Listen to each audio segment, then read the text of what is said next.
All right, well, hey, welcome back, everybody. For those of you I haven't had a chance to meet, my name is Scott Fussell, and I'm the Director of Education for PSL Management, and I'm also the coordinator for the Shelley Sutherland Institute for House Directors that we just wrapped up late last month. And it is great to see so many familiar names popping up in the chat and in the attendee window. So for those of you who are coming back for this follow-up conversation, welcome back. For those of you who are new to this conversation, thanks for making some time to be with us today. We know you could have been anywhere in the world and you chose to be here with us. We know you do that because you care deeply for these facilities. You care deeply for the students who call them home. So for that, we need you to know we're really, really grateful. So at the moment, I have everybody muted. So if you have a question along the way, please hop over into the questions tab in the control panel. If you take a look just below your name, you'll see that a few buttons down. So please hop over there. I'll be going between a couple of different monitors, keeping an eye on questions. And if there's something that pops up along the way as we're having this conversation with Mike that kind of piques your interest, or gosh, I wish Scott would have asked this, let us know by hopping into the chat and just asking your question there. I'll take a look and we'll get it in. So, but with that being said, for those of you who were not with us in Nashville, Mike McCree is the COO of the North American Interfraternity Conference. He is one of the leading voices in our field, in our profession, and we are thrilled to have him back. The conversation with Mike in Nashville went so well that we actually ran out of time. So he was kind enough and generous enough to say, yeah, okay, I'll come back and we'll finish that Q&A in a couple of weeks via webinar. So for those of you who are a part of that conversation and have come back, we're excited to share a continuation of that conversation we had with Mike in Nashville. So Mike, thank you again for being with us in Nashville, and thanks for being kind enough to join us again today. We appreciate it. All right, so let's just dive in. We're not gonna kill you guys with PowerPoint slides today. We're just gonna dive in and continue this Q&A we've got with Mike going. So we're gonna start kind of big picture, Mike, okay? And then we're gonna start kind of the strategic level, and then we're gonna pare it down and get into kind of zoom in a little bit, get into some of the tactical pieces that we've discussed in and amongst our conversations over the last 3 years, frankly. And so one of the things that you talked about in Nashville, we talked a lot about trends. And one of the things I heard you mention that day, and I've heard you mention since COVID hit, is we literally have no more students who have on our campuses that have not had an uninterrupted year of college now. And so because of that, we've got so many young people. Let me back up. Our chapters have lost so much of that organizational, institutional knowledge, especially when it comes to operations. So I feel like there's that need has been observed and has been acknowledged, and it feels like some organizations are really trying to be intentional about how they are addressing it. So we'd love to hear from you what you're hearing out in the community as far as, man, this is how our organization's dealing with this knowledge gap in terms of how to run an organization.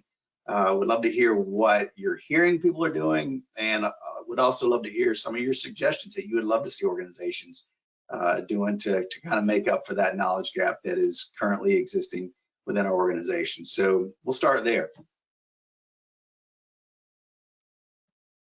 I've got you muted. That's awesome. There you go. Try that. Perfect. Thank you very much. Was going to say thanks for the welcome and introduction, but I had to stay silent during that.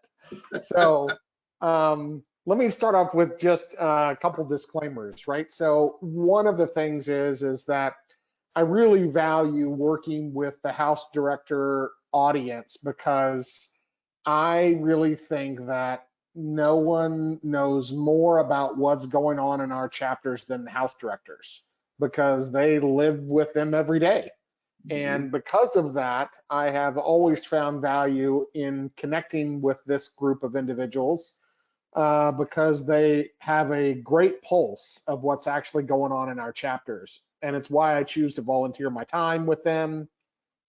It's why I want us to feed and nurture House directors. And I'm so thankful that CSL has taken up the House Directors Conference as a part of that, because I think this group does a lot to add to the value of our experience. And so let me just start by saying thanks to the House directors out there and those folks who volunteer their time and get paid to spend time with our undergraduate members, because we're better because of their expertise.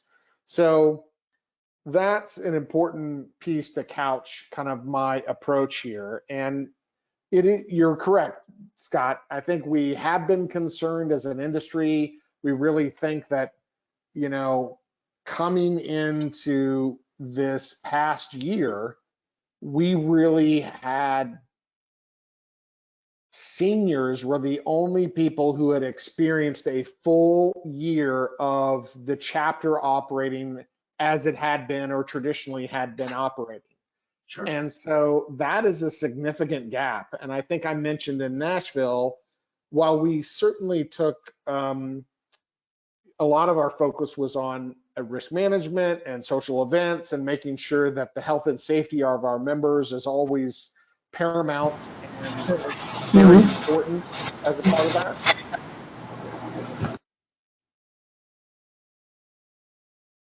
Hang on one second.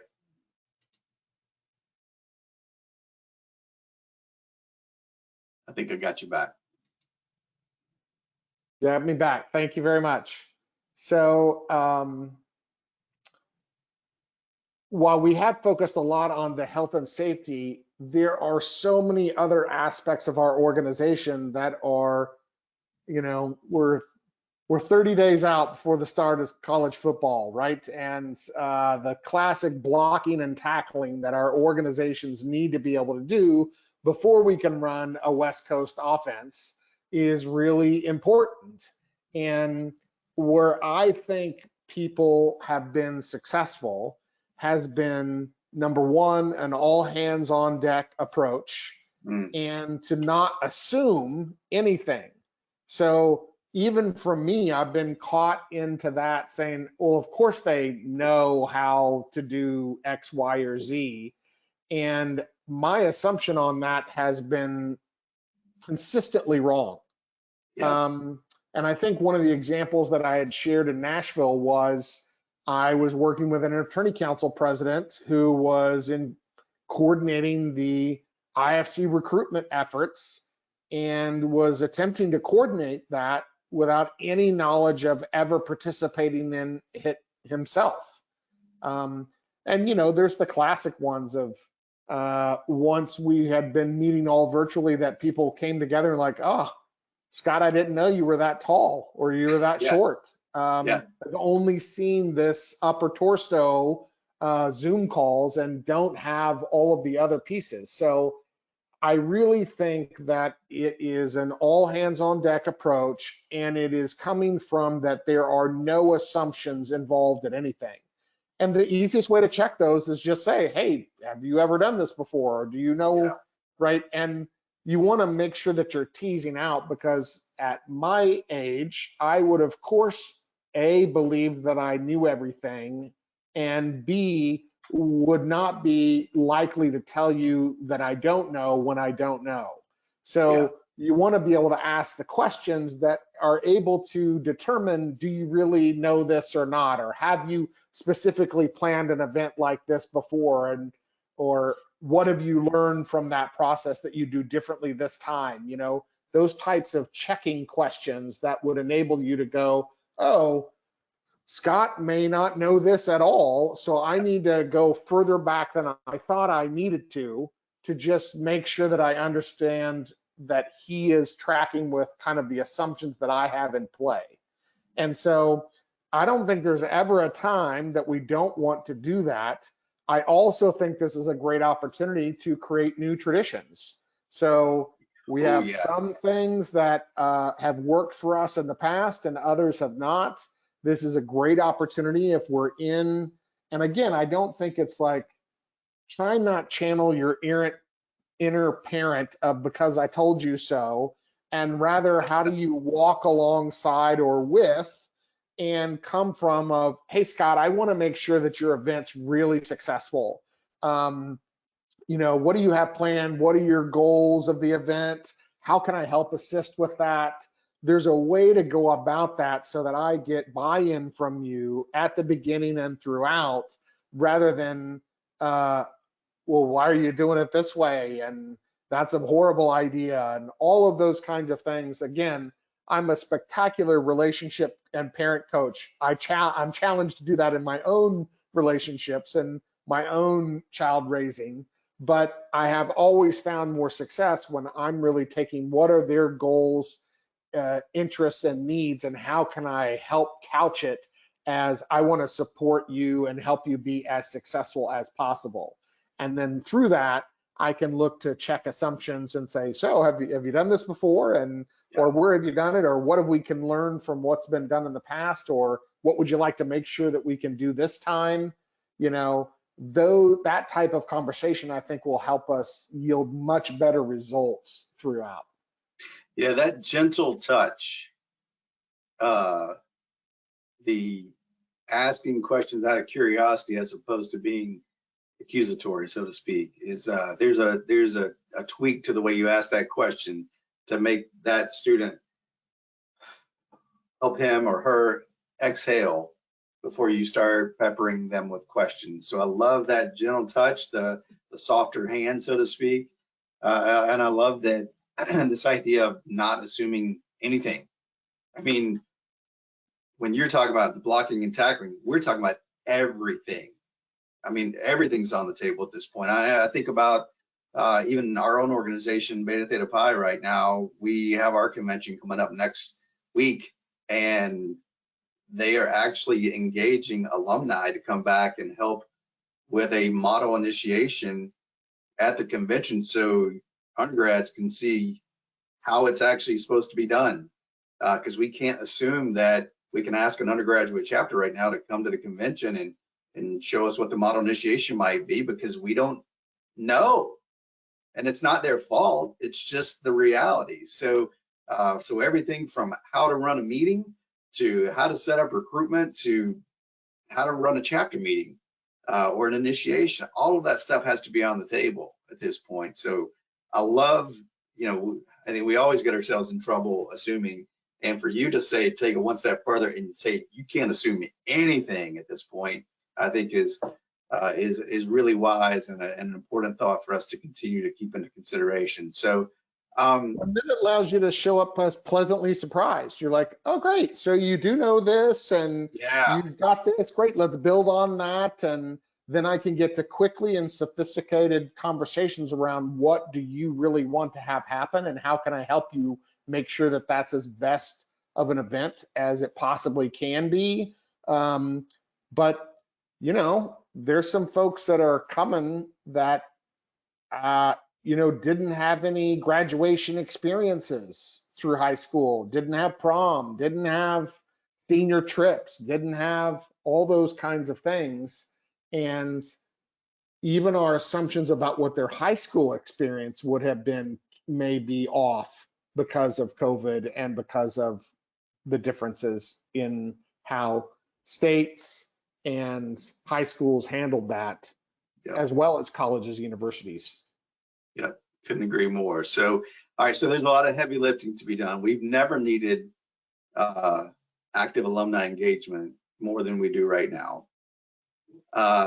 It's also never been more difficult to recruit and to train and to retain alumni advisors, active advisors, than it is right now, because everybody's, there's not enough time in the day for anything. So what, talk a little bit about that. Talk about, okay, the chapters that are, how can we go about putting those advisors and setting the right expectations for specifically what we need from them, and provide an experience that makes them want to continue to engage. Like, how do you provide a meaningful volunteer experience right now when the lift is so heavy? What do we do? So I think there's a couple of answers to this. I was recently in a conversation with, a number 2 person at a national headquarters, and I've been involved in several volunteer organizations where we recruit, attracted, and retained volunteers for various positions. And in that conversation, what I think she really got out of that was, oh, so what you're saying is we need a full-time person in charge of recruiting volunteers. And I think that answer is yes. Yes. And so I think that's at the national level, or it's within someone's job description associated with that. But I think that can also be cascaded down directly to the local advisory board as well.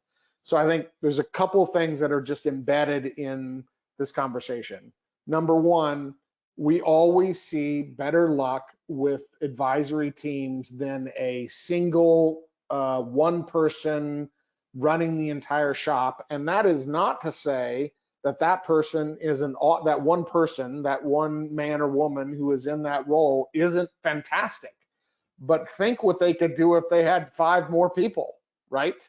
And so there are a couple of things, again, that I want to just tease out. So I think we want to try and move away from a Scott Fussell as the only advisor person, and we need to get Scott a team of people. That inevitably decreases the workload share from Scott doing everything to everybody else playing a particular role. Yep. That has a better chance of ensuring that Scott and the others may be more likely to stay involved for a longer period of time. It also gives that if Scott has something come up in his life or something happens and he needs to take a pause for a little while, we aren't completely going without a team of people, right? We have bandwidth. We have the you got a ability deeper to, bench. yeah, You got a deeper exactly. bench. Yeah. So, and I think,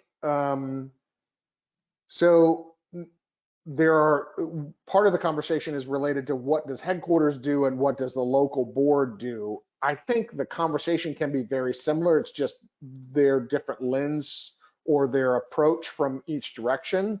So what I mean by that is I think someone on an advisory board team should always be having a functionality of who am I attracting and retaining top talent for my advisory board. Somebody needs to have that in their particular description. Any successful company, organization, or if we continue with the sports teams analogies, always is scouting top talent and good, and they don't wait to do that until it's too late. Yeah. And they don't wait to do that to particular times of the year. They're always interested in talking with anyone who could be a good addition to their team. And you can add more sophistication to that. You can say, hey, let's think through what are the positional roles that we need on our advisory team, who on our team has those skill sets so that we're recruiting for the type of talent. Do we have someone who can step in behind the shoes of Scott if Scott were to happen to leave? Are we cross-training so that people understand what are the roles that I do, but what are some of these other roles that I might be grooming for or taking shape to make sure that people know how to do that? All of that stuff is important to do, and I think it's helpful. I think when you first recruit somebody, you want to be honest in your communication. You want to be transparent. I don't think you have to sell it a particular way. The right type of person is willing to get involved, even with a struggling chapter or a challenging situation, if their skill set and their opportunity to make a difference is there. So I think that is totally possible. So we shouldn't lie to our folks, and just like our undergraduates talk about, how are we really being transparent of how much it actually costs? What are the real-time commitments to be a member? We need to be doing the same thing with our advisory board and not sell them a bill of goods that is not the case. We say, here's what we think are the expectations, but here are the other times a year it might be more busier or less busy, right? So I think the truth in advertising about why we're recruiting them, what role they can play, and how we can get them involved. But I think when first recruiting, making sure that we can find a role that they might have some natural skill set to, and focusing on fun and friendship to begin with, so that we're orienting them into the process. I don't think anybody wants to take a new job or new volunteer position and say, Scott, here's the thorny, wicked problem that none of us have been able to figure out. And so because you're the new guy, we're going to give you that one, right? Congratulations. Like no one is interested in that. Right. And that's not the right type of onboarding on. Let's build capacity. Let's get Scott into the swing of things. And then we can work him up into more challenging opportunities and/or more succession, right? After he's seen it, he's seen the value, but how do we create wins for people?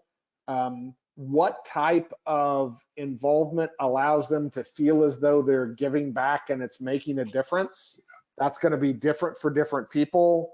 So this is everything from never underestimate the power of a handwritten thank you note to how are we being mindful in the ways in which Scott feels connected or that he has made a difference with his advisory committee, right? So there really are multiple particular factors here, and I always throw out a lot of these because any movement in any direction toward improving this collective lot is a net gain, right?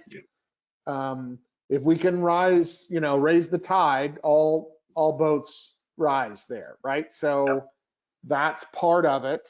And, an old school trick and remembrance is never try and compare what your level of involvement is with someone else's. I have often found that if you're committed and you're involved, that if you're judging everyone else against your level of involvement, most people are going to fall short. Rather, a better strategy is, how do I get a little bit more of involvement from each person that's involved? And that has the net effect of rising the tide. So I think there are ways to think about that differently than comparing, well, gosh, I just wish Scott would be as good as Steve is and do more. It's like, nope, let's create more of an environment that's more fluid and flex and allows to accommodate the things that Scott's going on in his life. And there's going to be natural ebbs and flows connected to that. And the fact that we give Scott space when he needs it is more likely to have him stay on and retain him over time as well. Couldn't agree more. Like, just finding those spots where people's natural talents get to be used in a mentoring, coaching, teaching way, I think is the key there. I mean, that's because you're already giving somebody an opportunity to use the skills that they already have. So you're setting them up for success right out of the gates. And when you set somebody up for success, they are naturally inclined to want to continue to give. So that's where that meaningful experience comes in. You have to believe, like, especially right now, I feel like we're all in startup mode. Like, all of our chapters are in startup mode. And something really wonderful about starting something amazing. That's why I think a lot of organizations, our founding father classes, start out just like gangbusters, and they're crushing it because they're so eager to learn, and advisors are excited because we're all building something. And when you start to see that chapter grow into something extraordinary, that is a really wonderful thing to see. And so it's almost like, man, if we could reframe what this looks like right now in terms of, we're essentially all new chapters again. And man, this is what we have the opportunity to build. I think that could create some of that. I think that's a retention tool as much as it is anything. Well, and it doesn't end, Scott. So I think you rookie moves or JV moves are like, I did everything to recruit Scott, and then I don't do anything to continue to recruit Scott. And I often think, I've had a boss tell me that, you know, in working with employees or volunteers, it's almost like you're viewing it as if you're dating them. You're checking in on them Sure. at a regular level, right? It's making sure that, hey, Scott, just checking in on you. How are you doing? What's going on in your world, right? And every time I do that, I'm able to frame the conversation differently because now I know more of Scott's personal issues, personal background, things that he's dealing with. And then it completely helps me not be tone deaf when I'm engaged in the conversation about what can we get his assistance with and for. Yep. So it just doesn't end. There are regular check-ins, and those don't have to be hard. Those can be quick texts. Those can be in between phone calls. There can be a lot of ways that you steward and tend to that relationship, so that it's not just I recruited you in and then that's in. If you Yeah. think of any good boss that you've had or organization that you've worked with, those regular check-ins have come from someone who you worked for, and And it matters. they're great, right? They really did show that they cared about you individually and cared about what was going on in your life, and that only made you more interested in doing better work and better effort for the organization. Yeah, I think, gosh, something you just made me think about is when you said show that you cared. I I want to take that one step further. It's when we're asking people to give of their time, let's not let how you doing be a greeting. Let's actually want a substantive answer to that question. If I don't let you get away with saying fine, everything's good. If I don't really care too much about you, I might let you get away with saying that. But if I really want to know how Mike is doing and how he's enjoying this role, and how is he or is he not feeling good about what's going on, or it's just how are things with him personally, you need to know that you are cared about, personally and in this volunteer role that we've stepped you into. So I guess that's the other thing as we're thinking about house directors and volunteers, that whole idea of asking how you're doing and then waiting for the answer and not letting people get away with saying, fine, I'm good. No. Fine's not an emotion. How are you? And so I think it's just that gentle touch of asking the question and actually wanting an answer and not letting how you doing be a greeting, I think is so. All right, so we just talked about advisors and trying to recruit them and support them and retain them. In addition to advisors, talk about, we know that's a critical element to high performing chapters. What are the other things that you're seeing when you see or hear about high performing chapters, especially in this environment right now?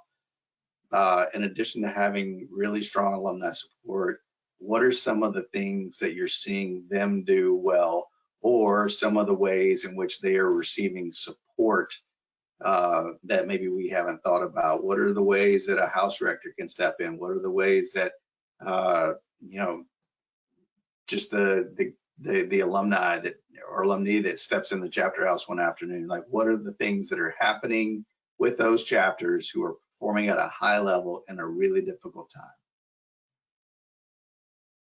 Well, I think you alluded to it, that I think anyone in the business can tell you that if we have had a high performing chapter that has been high performing for a long period of time, I cannot think of a single chapter that didn't have a strong alumni group connected with that particular chapter. You might have one-hit wonders, right? You might have chapters that are able to do that given the group of men who are participating in that time, but that's very difficult for them to sustain it over time. There you go. It's only alumni or that are involved that really help a chapter make sure that they can move from one hit wonder to a greatest hits album, right? Yeah, And that's a difference that's without question has always been the case. So I think when you're talking about then the undergraduate role, I think every time I try and accomplish a particular make an impact on a challenge or a problem, I think of things in three categories. One, what are our highest priorities? And these are no more than three, but probably one or two types of things that you can really prioritize and emphasize over the course of the next year. And then I categorize things in low-hanging fruit. What are the things that are easy for us to get checked off, that don't cost a lot of time and money and energy, and that will net effect move us in the right direction? And then the ones in the middle are a little more nebulous, a little bit more gray, a little bit more challenging, and maybe we don't have definition as much about what we want to have accomplished. So focusing on the bookends, right? One or two top priorities, as well as the low-hanging fruit, I think always nets you the biggest yield and results. So when I think of the low-hanging fruit, it's how are we making sure that our undergraduate chapter members are already taking advantage of the resources that are readily available to them. So are we maxing out all of the number of people from our chapter that can attend every possible leadership effort that is coordinated through the Office of Fraternity and Sorority Affairs and or at the university, right? So these aren't travel budgets required. They're right there. They're local. They can take advantage of it. So how are we making sure that we're plugging in everyone to those types of local resources? Yeah. I think the next stage of that, or all of the things connected to what the national headquarters is doing. Everyone has chapter presidents academy and regional leadership conferences for their exec members, and they have convention, and they may have other leadership programs. Have we figured out a way to ensure that we are maxing the number of men that we can have participate in those activities? And if, let me say it more distinctly, if our social budget is higher than what that's not allowing us to send the number of people we can and should to all of those leadership experiences, then we probably have our priorities slightly off, right? That what are the things that are, from a budgeting standpoint, what are the things that should be considered mortgage or rent payments that have to go in there, and then we decide whether we can do fun later, right? And I think that there are some things there to make sure that we're hitting kind of low-hanging fruit already. And then I think you can rotate the priority, that one or two priority, based on what are the needs of that chapter now, right? Is it recruitment for the chapter? Is it academics? Is it, what are the main areas of focus that we're going to do above and beyond the normal things that we should do, but our collective chapter GPA is lower than it needs to be or should be, and we need to spend some time prioritizing that over the course of the next year. So, and I don't think you take your foot off the gas of the scholarship the next year, but you'll probably have some things built in the DNA that we don't have to prioritize it as a focus as much if we've made some results and some headway in that way, right? So I think those kinds of things are natural places to start. And you can also get creative. Let's say you've got a chapter that is challenged financially or is struggling financially. What are the ways that we could partner with either A, alumni, or B, parents, and say, you know what, the fraternity, the local chapter, out of its dues will pay for Scott's registration and hotel to attend XYZ conference. Could we get the alumni or the parents to chip in airfare or gas money to get, what are the ways you can divide and conquer so that if you're at a spot that you can't afford everything now, what are the ways you could piecemeal it together and still get those opportunities to have happen by sharing the financial load in that way? Yeah, I think it's an interesting idea, and you got me thinking back 20 years on this one probably, but I think back to chapters that show up to convention and they're having to sit in the back of the room because they've got debt to the organization, but they've developed a plan and they've worked with their alumni, and when they get to say, look here, administrative office, here's our check, we're paying off our debt today. Oh, well, come on, take your normal spot in the convention floor. I mean, that sounds like something so transactional, but when they can get that, here's the goal, regardless of what the goal is, this just happens to be financial. They've set a goal, they've developed a plan, they've created a coalition and a team to help achieve that plan, and then they've actually seen the result. And they've celebrated in a very public way. And sounds like something very small and tactical, but what a huge win. That's a much bigger win for young people, for our chapters, than we might perceive it to be. That's a big freaking deal. So I love starting with that. So I heard you say, let's make sure that, high performing chapters right now are maxing out what's available locally. They're maxing out what's available to them at the headquarters level, and they have clarity on their priorities. Like, what are our our areas of emphasis this year, so to speak. So those three things, I think, that's what I heard you say anyway. So I hope, as our audience is kind of thinking, okay, what are the markers here for high performing chapters? Those are three boxes. If you can check those, then your chapter's probably headed in the right direction. Is that well, and I'm trying to focus on a crawl, walk, run strategy here, right? Once you get to some of those things, you can get into much greater level of sophistication, but we're not likely to get there if we're not taking advantage of local resources, all that the headquarters has to offer, and making sure that we have some clarity around what our priorities are as a chapter to focus on either areas that we need to improve or areas that would make the biggest difference in the experience of our undergraduate members. Yeah, I think, that same lesson can be applied for house directors as well. I'm thinking back to a conversation I had earlier this summer. This is pre-conference, and house director calls me up and she says, gosh, I don't know what to do about ABC situation. I don't have any idea what our resources are here locally. And a lot of times we put up what I would call a paper wall. Like that wall is very flimsy, very fragile, and all you got to do, and a lot of times it's self-imposed. And if you just poke a hole in it, all of a sudden it just comes crashing down. I'm like, well, have you actually called the office and the FSA office? And and then she did.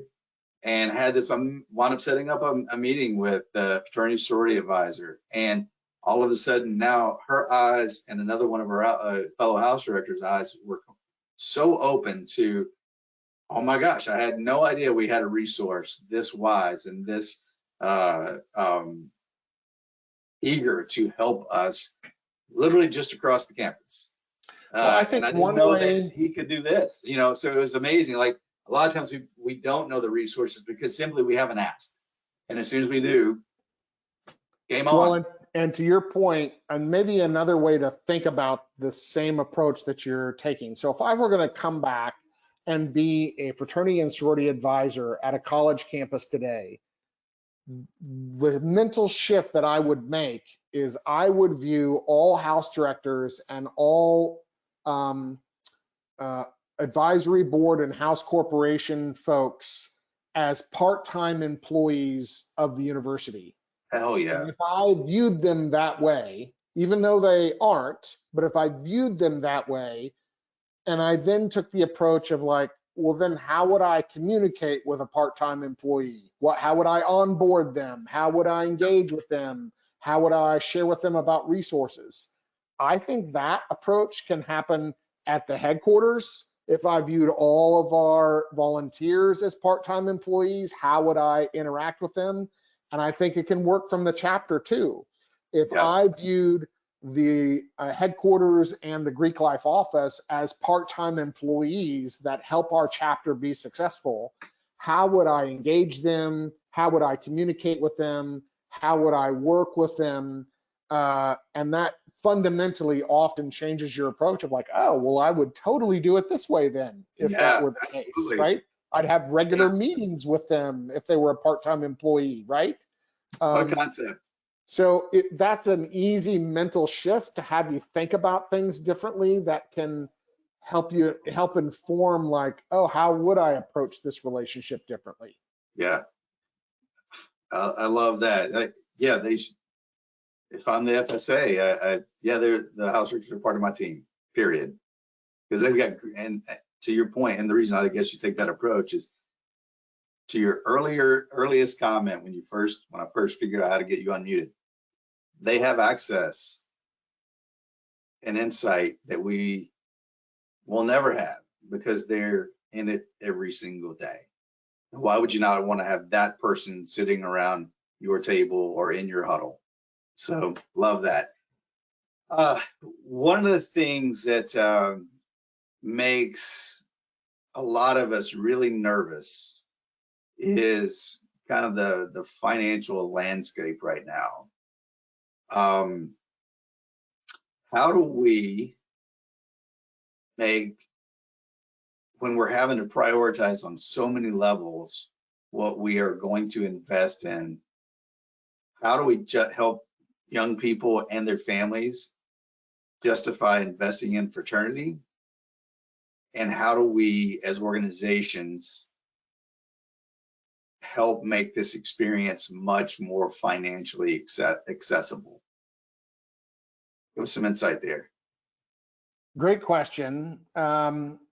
So let me go back to the truth in advertising piece that we talked about earlier, or I Yep. alluded to just for a second. So my experience is that, my lane is working with men's organizations. Sure.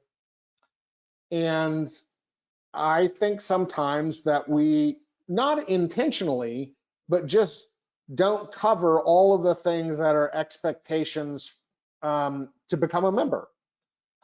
We may not be accurate so on how much time commitment there is. We may not be accurate in, if you were going to go back, let me just speak from my experience, and if you were going to survey my chapter members, I don't think 3/4 of them could have accurately described the amount of what actually was due for whatever you call it, a potential new member fee or an associate member fee, and what actually was the cost of initiation, and then what is the ballpark expectation of finances. They might cover, here is what room and board is when you live in the chapter house, or here's what dues are when you live out, but they didn't include like, we probably have a half dozen social events you're going to want to buy a t-shirt to, or all these other pluses that, again, are optional,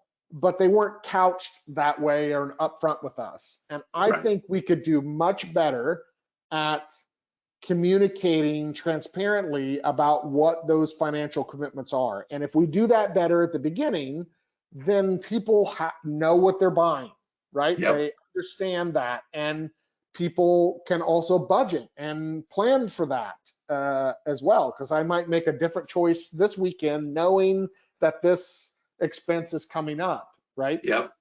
So that just helps people planning wise. So I always think we can get better at that.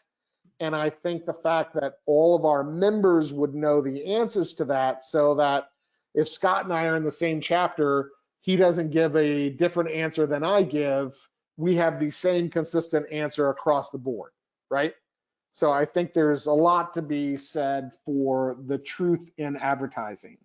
And then I think there are some interesting conversations, and I think, well, let me just I alluded to this again, the time aspect, I also would include in that, because if I'm someone who needs to have a part-time job or is working full-time, I Yeah. need to understand those, and that will erode my ability to make money to afford the experience if I'm expected to be out this much time. So the time and money piece are connected and should be engaged that way, right? Yep. Yep. I think that can lead to good communication with parents as well. You mentioned them, so how are we having also those similar conversations around finances and expectations? And I always think I've actually not seen a chapter do this very well, but I've seen organizations do this well.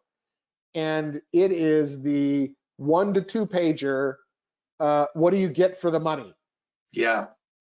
So I have seen organizations do this very effectively of here's all of the resources that you have available to you, A to Z, cradle to grave, soup to nuts, whatever analogy you want to do. Here's everything written on paper.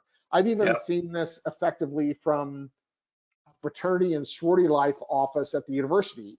Here are all of the university things that we do to provide support to chapters that you could take advantage of. And I have it delineated, right? I have personally been involved in creating that document at 2 organizations prior to working at the NIC. Can I specifically articulate all the return on investment that you can get? We talk about all those, but we don't normally have it in one place. And Yeah. because we have not gone through to really look at what all those things are, people are not very good at articulating it. So you talked about some of these things, but like, how are we having the conversation around scholarship and the built-in benefits that you can get at the chapter? And if I were going to write a bullet or 2 around that, how would I explain that? We always talk about networking as a critical piece. What can you actually say that you do? Yep. Do you do connect with alumni, or what are the ways in which people can connect? Those are things that are part of benefits that you get as part of the chapter.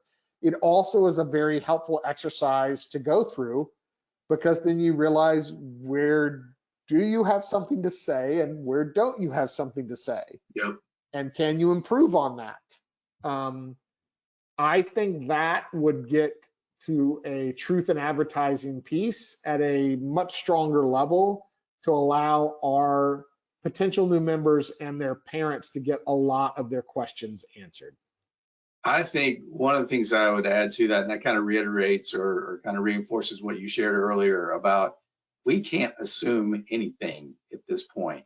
We can't assume that every member in the chapter knows to the penny how much it costs to be a member.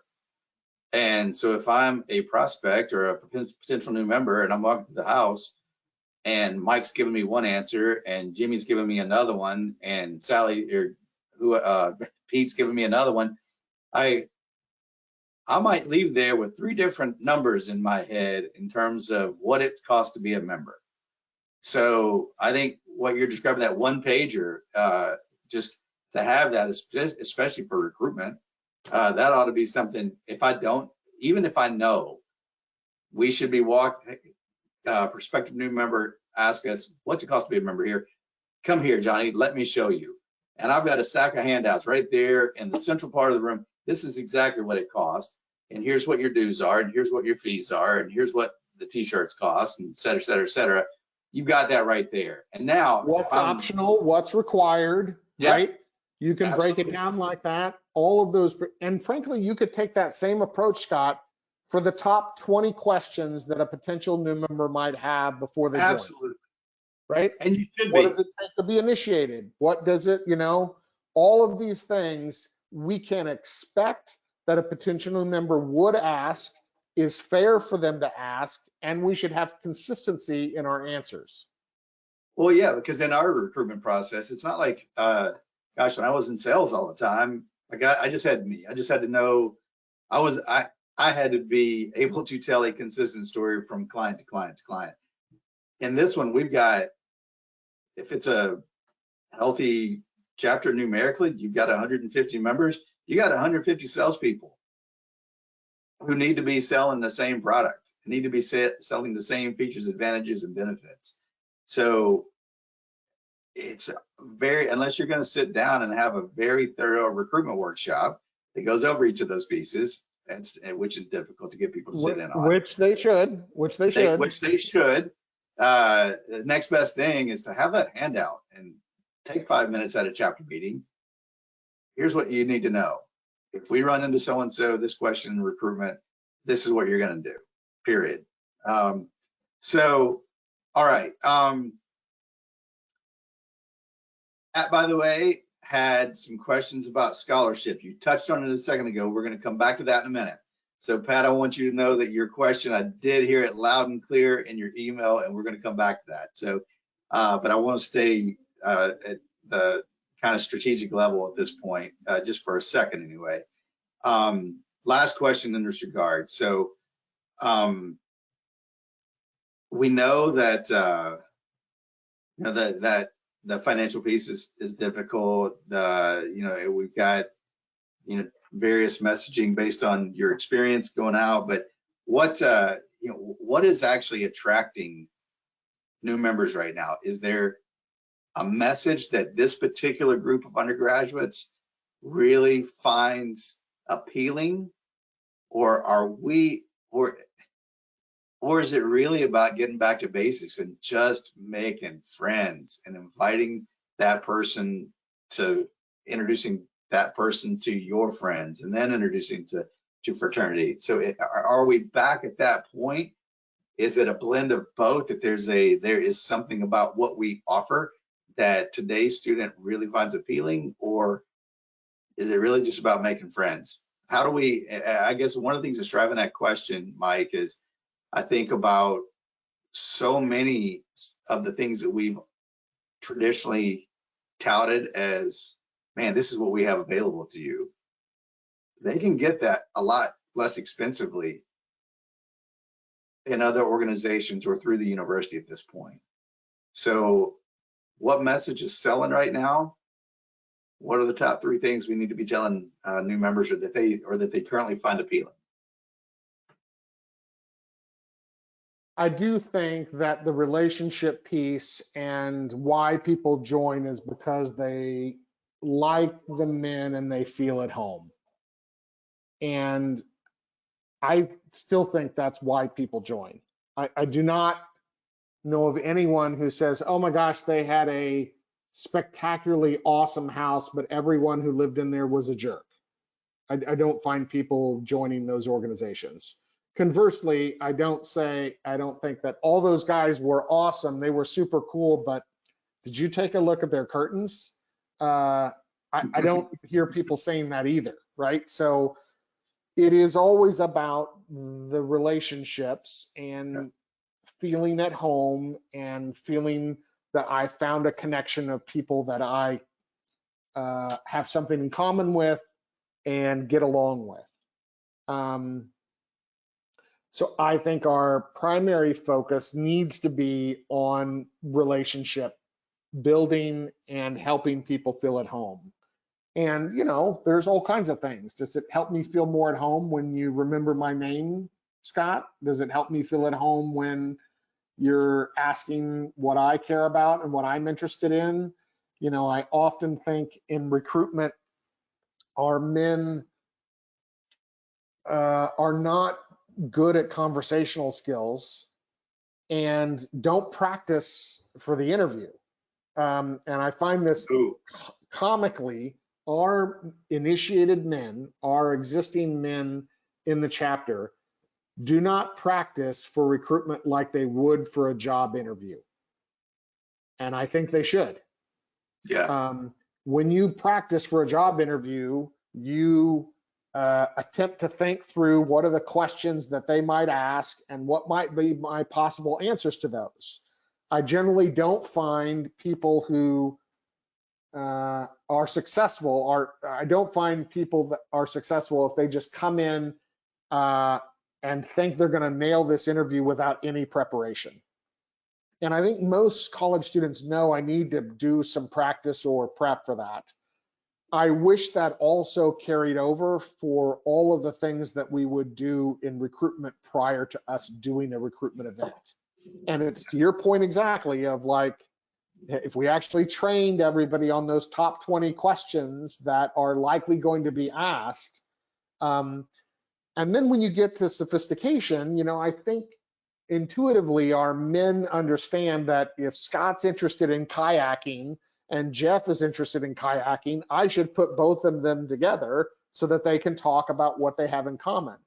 The challenge is half or more of our members can't get to kayaking in the conversation to find out, because I don't really know what to say after what's your name, what's your major, and where you're from. I'm out of material now. Yeah. And so you certainly have some high performers, you have some great conversationalists, some guys that are natural to it, but not everybody has those skill sets. And those, it's not like charisma and magic make you better at those conversations. It's actual practice. It's Yeah. actually working through what those questions might be and what are good answers to those. I have in college and going back to my doctorate degree, I had probably one of the most socially awkward professors teaching a college teaching course. And I'm like, who is this guy, right? Like, and he was almost painfully socially awkward, but his blocking and tackling of what he did to make people feel included and connected and involved won everybody over, including me. And so there are practices, there are techniques, there are ways that you can go about that so that it's not just, oh, Scott's just naturally good with people. We are social organizations, and that means that we prefer to be around people than by ourselves. So we need to improve the level of conversational skills, and we shouldn't just come off the bench directly into the game without any practice thinking we're going to win a national championship. That is generally not how it works. Not a good strategy. And so that means we got to put some time and energy in the art of conversation and in questions that might be asked and good answers. And there's a fun way to do that, and there's lots of recruitment efforts that can help. But I think the other piece to your question is what's different this now versus students from before when I went through or any of those. And I think one shift that I've seen chapters who do better in recruitment do is shift from talking about how awesome we are as a chapter and what we've done to what do you want to do, Scott? And what are the things you want to get involved in? And what are your goals and your accomplishments? And how can the chapter help aid with you achieving your goals? Yeah. I think I've seen chapters that have made that transition more effectively.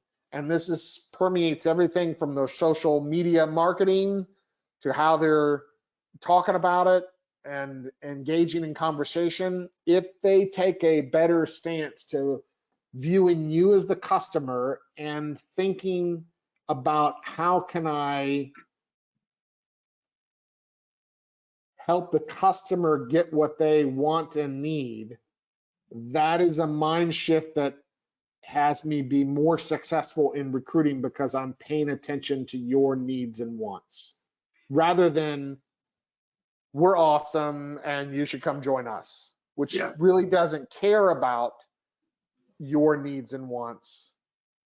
It's much more ego focused, right, from the chapter.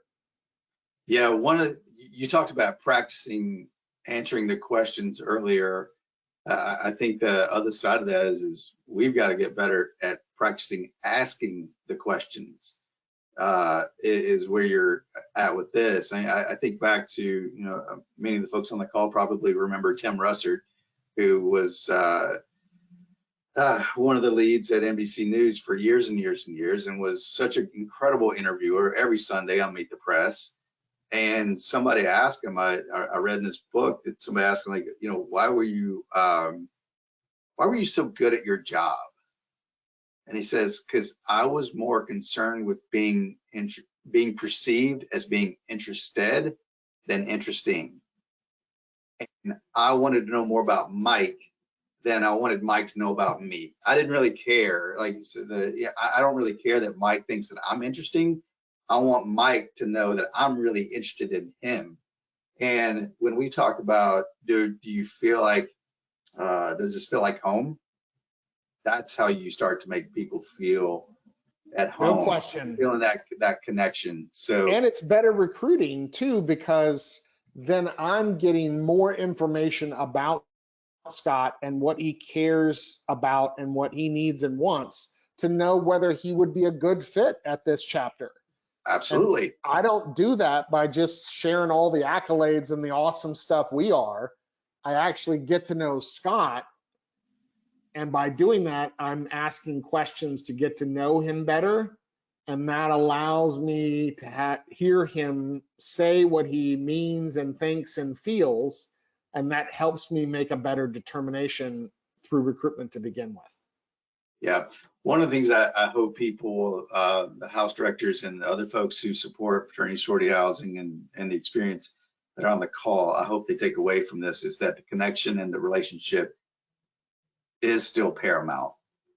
The fact, the house and it not being a train wreck is important, but it's not the end of the world. And this is gonna, and I'm gonna get lit up for saying this because this always seems to happen. But it's not the end of the world if the ice machine goes out 30 minutes before the recruitment event happens. Wildly inconvenient, but it's not the be all end all of your recruitment efforts that day. It is still about the connection. It is still about the relationship.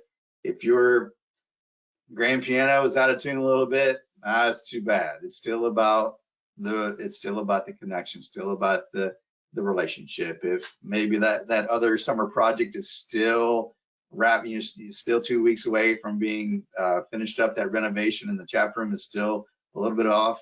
Yeah, that's inconvenient, but it's still about the connection. It's still about the relationship. So I think a lot of times we can get distracted by the stuff.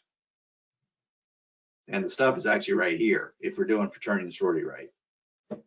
So I love that you pointed that out, and that's super helpful to be reminded of. And those are the people who turn out to be good members, because those are the people who are joining for the right reasons. And we can help our that's the way to weed out the people who would not be. So love it. So I think one final cherry point I'll put on it is, we can help our members, help them talk about the meaningful things that they don't know. So I love it when you go into a room and like, how many of you knew that fraternity and sorority members had social events? Well, everyone raises their hand. Yeah. So I guess we don't really need to talk about that much, because everyone already knows that. What they don't know are all the other things that I wouldn't know from that, right? So we can help our members focus on what should we talk about, right? And if they already knew that we threw party, we don't probably need to spend a lot of time on that, right? They probably already knew that before they walked in the door. What are the things they don't know? Yeah. Oh, I love it. I love it. Now, I'm going to shift into this tactical. We've got 26 minutes left on our call here, and may or may not need it, but I could talk about all of this stuff with you for days. But I am so let's zoom in a little bit and get more tactical. And this is a little bit, and I don't think we got a chance to hit on this when in your trends conversation in Nashville, and hopefully, because it's not a wild trend, but I'm admittedly a step removed from the undergraduate experience. I get that. I work very not closely, but from afar. I work with our chapter at Butler, and beyond that, I don't have a ton of interaction with undergrads. But when I was in school, which is the dreadful thing that you never say, but I'm just context here. It wasn't terribly uncommon to hear when a woman dropped from her organization or disaffiliated, deaffiliated, whatever you want to call it.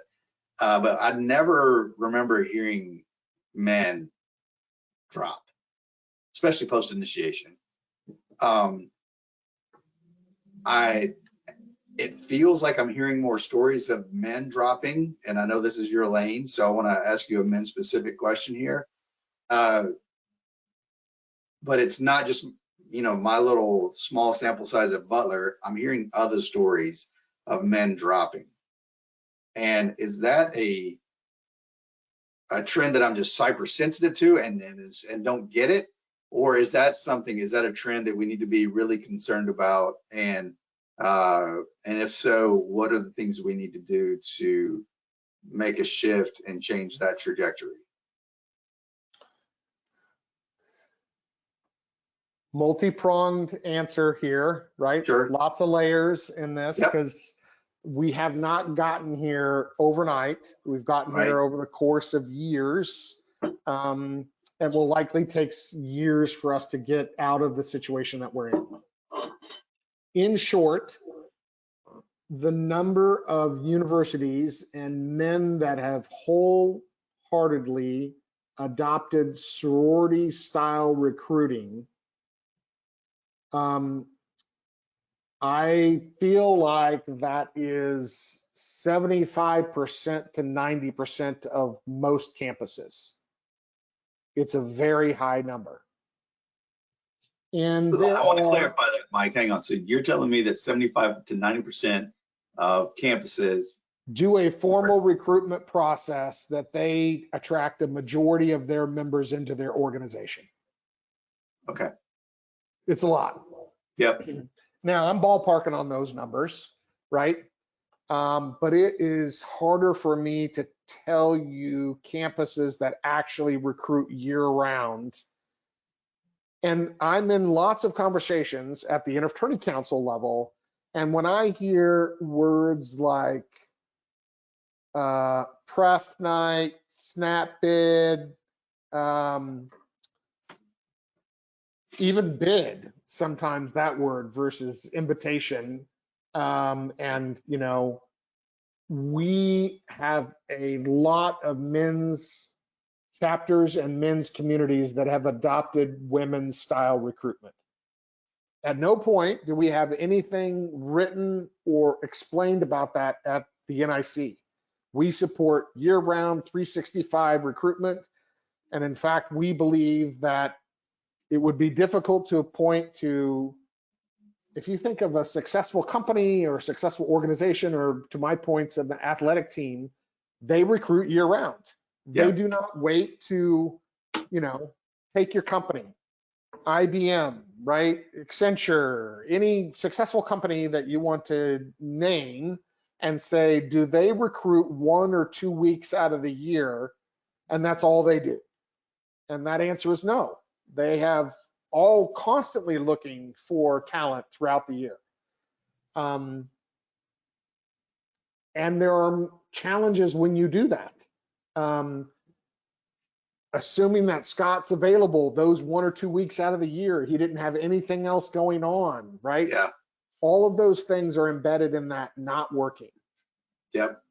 What compounds this is, and some of this we have gone in on our own. We have self-imposed these rules and restrictions and limits on ourselves.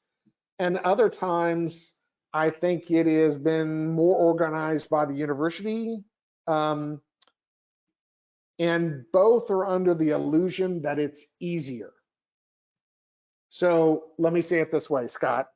if you went to a group of undergraduate men and we asked, would you rather recruit year round, or what if we brought everybody to your front door 1 or 2 weeks out of the year? What do you think they would choose? Oh, they would choose the 1 or 2 weeks out of the year. Our chapters can, and men can be lazy sometimes, right? They can be, if that's an easier option, I'll choose that. 100%. Now, mind you, they are adopting the women's style of recruitment and almost always not putting the same level of involvement that sorority women and sorority alumni and sorority chapters do. They practice interviewing, they practice these skill questions, they spend all of the time in there. They have entire advisory boards on recruitment alone. And we're talking about trying to move from one chapter advisor to a few, right? Yeah. So their structure of how they produce those results are catastrophically different than how we produce those results. So in effect, what happens, and to stick with the sports analogy we were using earlier, our men aren't practicing and they're showing up to game time or the Super Bowl or whatever analogy you want to use. Yeah. And we've not practiced, we've not actually run drills and have even an offense. And now we're showing up at game time and we're just going to try and wing it, right? Yeah. Yeah. And that really is not very effective for men, and it's not how we prescribe and want our men to be recruiting. We want to have them recruit 365 days out of the year. And I think what happens is that the men think, oh, it's going to be as busy as those 1 or 2 weeks the entire year long, and there's no way we have time for that. And right. That's not at all what we're talking about. Yep. We are talking about, back to your point of making friends, are our men going to that football game or athletic event? Are they going to go to lunch? Are they going to play the pickup game of basketball? Yeah, they're doing that. Are they inviting 1 or 2 men that are not in the chapter to go with them anywhere? To the game, to have lunch, to play basketball, to whatever. And interestingly, that actually takes no more time than what you were going to do already, because you were going to still go to that game, you were still going to have lunch, you were still going to go play pickup basketball. I'm just asking you to invite 1 or 2 men who are not in the chapter to join you, like friends, like the people you have in class, like people you have in another organization that you know. And the number one reason why those men aren't members is because they have not been asked. And so this process is not overly time consuming if we simply just bring people to join us with the things that we're already doing. And I think our men often think that when you talk about recruiting year long, they mentally are thinking, I have to recruit like those 1 or 2 weeks out of that formal recruitment process the rest of the year. And that's not what we're talking about. We're actually talking about, what would you do if you actually were making friends with this person first? And if you had a longer period of time to get to know Scott as a friend before he joined, could I make a better determination? And could Scott make a better determination whether this organization is good for him or whether or not? And because all of us can, we all can BS one another for a week or two and not be accurate and have truth in advertising about any of that, right?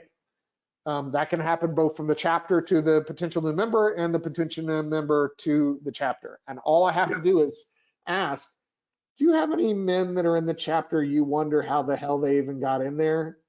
And most honest members will probably raise a hand or two. And it's probably because they BS'd them and the potential new member BS'd them as well. Yep. And so making a determination for life for in 1 or 2 weeks out of the year is not what our strategy is as men's organizations in recruiting. And particularly, it's not as helpful for us because we don't put the same amount of time and energy in preparing for those weeks for recruiting as the women do. But we've adopted their approach, and it's been a combination of us being lazy as men and not hustling. And I think, candidly, it's probably a little bit easier. There are lots of pressures on the university to make sure that they're doing required mandatory anti-hazing education and all of the things that they need and want to do to feel that their students are safe at the university environment. Our men should be doing that already because each of our national organizations also believe those same things.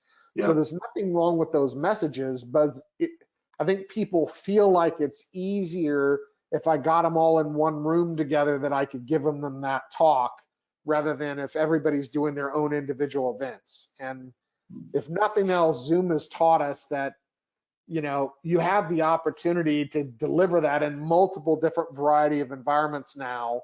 They don't all have to be physically present in a room to learn that information. There are other ways. But I think that is where you're seeing this dropping conversation and language that you would normally associate with women's recruitment, Panhellenic style recruitment that men have adopted, but not adopted all of the policies, practices, procedures, and more tactics and preparation. So we're not doing it as well. And so therefore it's not as effective for our organizations. Now, if a campus still wants to do some form of, again, take a crawl, walk, run approach to this. Don't throw the baby out with the bathwater. They can still do some formalized recruitment event, but that doesn't mean they shouldn't be recruiting year round and recruiting, because even if they knew the men better before they came into a formal recruitment process, even that would be better than just meeting them for the first time. You mentioned the word life in your response, and I just can't get my brain wrapped around how we can, if we're really going to provide a lifelong experience, we're in most cases asking an 18-year-old to make a lifetime decision in 2 weeks with potentially bad information, inconsistent information, doesn't know all the, you can't read the label because there's no label on the side of the box. You can't read all the nutritional content on the side of the box because it's just not available. Or you learn that, man, I'm shopping for the same product, but like every salesperson here has a different way they're describing it. We can't expect young people to make a lifelong decision in a 2-week time period with differing stories. And we shouldn't, frankly, be trying to recruit people for a lifelong experience in only 2 weeks. So this is all stuff that we've talked about before, but I still can't believe we're having this conversation, but we continue to have it. And we just want to get our brains wrapped. Now, I think the point earlier is it just seems easier to wait till the guys come over. Yeah, I think, and I'm not trying to put that on the undergraduate men. Do I take easier options, or would I be tempted in an easier option? Sure. Of course, right? I do think our men have the ability to be effective in because I know chapters that do it. I know chapters that are effective in how they onboard and bring men into the chapter. I think that they have excellent conversation skills, that they have the ability to be very impressive, that focus on what Scott needs and wants, and can bring the relationship first. And I think we have many successful chapters that are out there doing that. I think as a whole, when you're talking about retraining and what needs to be relearned and how much knowledge gap did we lose during COVID, this is a great opportunity to reinstill those characteristics back in to our chapters of like, this is how you work with people. And those emotional intelligence skills, those ability to read the room, those ability to connect with people and listen and be thoughtful by the questions that you ask more than what you speak. All of those things are, I think, a vast majority of our undergraduate men know how to do or have had some touch and experience. They just need to channel it in these particular ways related to the chapter and recruiting. But I think the majority of our men have that. It is just teaching them how to be more effective in some of those embedded skills that they have already, right? Yeah, you got me thinking about continuing our sports analogy one after another, but I can see you are athletic, but you may not have ever picked up a basketball before. But I can teach you, okay, this is how you shoot a layup. You jump off your left foot, you raise your right knee, you raise your right hand, you're jumping off your opposite foot. I can walk you through the progression of actually shooting a layup. And then when you actually do it, oh my gosh, that was amazing. Look what I can do now. So it's like our young people have the skill. We just have to get them to be willing to teach, to learn. These are the fundamentals. These are the blocking and tackling things that come along with recruitment. It goes back to that financial example I gave earlier. It doesn't really, I think people just are starving for success and they're starving for connection. And if you can give me, here's the vision, here are the things, that 5, 6 things I got to do to make that happen. If I get that win, then holy crap, I've just said, look what we just did. That is as exciting as any state championship you've ever won. Well, and I believe too, Scott, we're in the capacity building business, right? Ooh, yeah, I love that. At the end of the day, like you're not going to take on bigger challenges. You're not going to take on thornier obstacles if you constantly struggle and don't have any wins, right? Yeah. So what we are in the process is helping people. This is no different than you and I raising our daughters, right? Like my daughter plays lacrosse. She is not going to continue to try out for more challenging teams and have better success at games if she's not done the things that help her get to those stages and improve her practice along the way. And the same is true with our undergraduate members. We want to be in the capacity building business of how do we take, Scott has a lot of talents and skills, and whether or not he's a sports person or not, because we have plenty of non-sports people in our chapter too, who my analogies or your analogies they're not gonna like, I don't even understand what he's talking about here because I don't play sports, right? But I think there are lots of ways our men can contribute in different ways to the chapter, and our goal should be building capacity so that what Scott is able to contribute this year is improved by next year and the year after and the year after and the year after.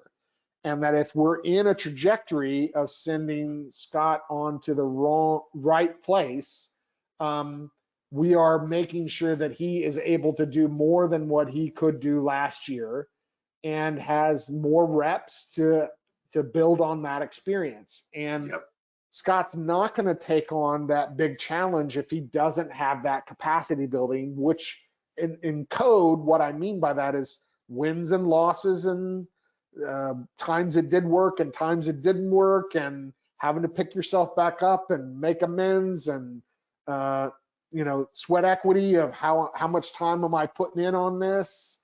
There are many ways to talk about this. Malcolm Gladwell talked about it and popularized it, the 10,000 hours makes you an expert. It's really from Eric Erickson, right, who was a psych background part, but it's like, it basically means time on task. And the more time on task that you have and you spent, you're going to understand nuance and get better and improve your skill set. And we need to have that approach with how are we taking that to capacity building for our members, and how do we improve them year over year so that they're able to take on bigger challenges than they were the year previously. Yeah, I wish it's almost like we need to be able to, I'm going back to recruitment now. It's can we teach our guys how to ask questions that get to grit and resilience? For us to be in the capacity building business, I need to know that you're coming into this experience with some grit, some resilience already built in. Tell me about those experiences. We need to be asking those questions if we're going to continue to. Well, I don't even think they have to have them, right? I think we want to be in the process of building capacity. So I may not, to stick with your analogy, I may not know how to do a layup at all coming in, but that doesn't mean I can't learn that and get better at that. But I'm not even going to naturally have those skill set until it's repetition, until it's time on task, it's amount, right? You got to have a lot of that to build capacity. And I think that that's important, but I think our members can grow, because I really don't believe that leaders are born.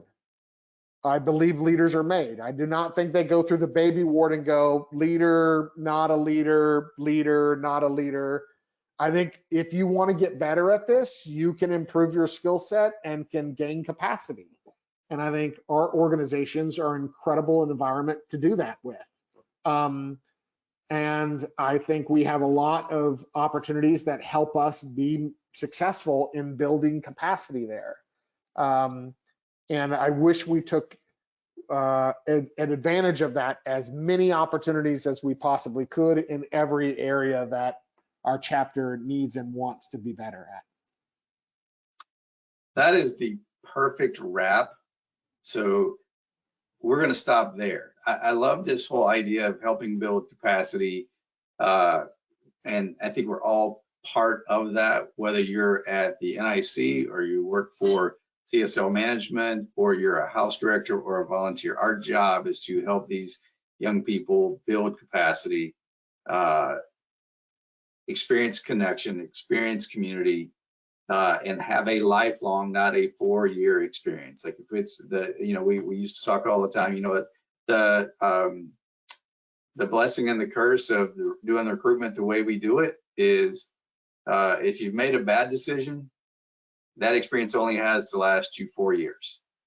But if you make a really good decision, that is a lifelong one. And so if we are going to continue to offer and grow a lifelong experience, we've got to put a lot of the blocking and tackling pieces, the fundamentals, back to basics, the fundamentals have got to be in place for us to provide that experience that makes people want to keep coming back, makes people want to give up their time, talent, and treasure, et cetera, et cetera, et cetera. So Mike, thank you so much for spending some time with us again, coming back.